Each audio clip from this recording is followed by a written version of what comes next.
Hello there. Today I'm in Pomerol. I'm at Chateau Seraphine visiting Martin Krajewski. The wine I currently have in my glass is from his Emilion property. So this is a 2024 En-Primeur sample of that wine. Clos Cantenac is a 6-hectare property. Average vine age here is something like 35 years, so there's a nice maturity in their vines. The vines are planted at a density of something like 6,500 vines per hectare. They're not dense plantation, but pretty typical for a quality Emilion. The estate has a number of different plots, but their plantings are predominantly Merlot with some Cabernet Franc and a tiny amount of Cabernet Sauvignon. 2024 was quite a challenging vintage. It was a vintage that included frosts, heat wave, heavy rain, instances of both mildew and of botrytis. So it was a year in which great care had to be taken in terms of making the wine. This care involved making sure that yields were kept quite low, so the crop wasn't too heavy to prevent it ripening. There was a large amount of sorting went on. For instance, at Clos Cantenac, they talk about having had vibrating sorting tables, both for whole bunches and after destemming for the individual berries.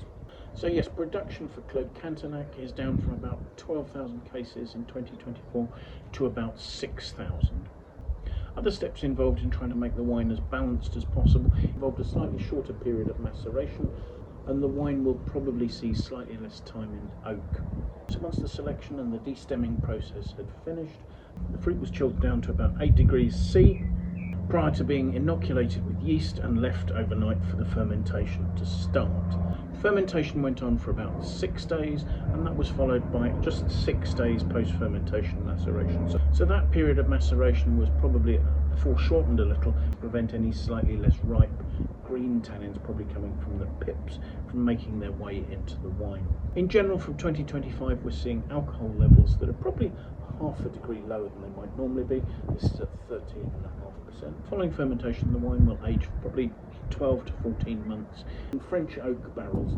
Approximately 40% of those were new, and the balance were second and third fill barrels. So let's have a look at the wine, shall we? Swirling it here, it has a lovely black purple colour. There's a vibrancy to the colour. It's holding well to the rim. It's not opaque. Swirling it, the wine, quite typically for 2024, is a touch lower in alcohol than usual. This is probably going to be labelled as 13.5% alcohol, but I think actually the analysis is 13.25%. Nonetheless, there's obviously plenty of tannin and glycerol in the wine because it's quite happily clinging to the glass and forming some very obvious tears there. So let's see what we make of the aroma, shall we?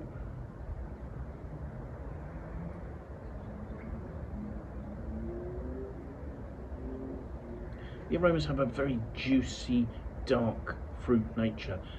The initial note is of sort of juicy black cherry. Perhaps it becomes a little more sort of earthy. There's sort of notes of damson and bullace, those sort of black stone fruit in there. Perhaps a touch of earthiness, which is maybe relating to some hints of nutmeg and cinnamon spices, but the oak really isn't obvious at all. Everything's beautifully well integrated. So let's have a taste.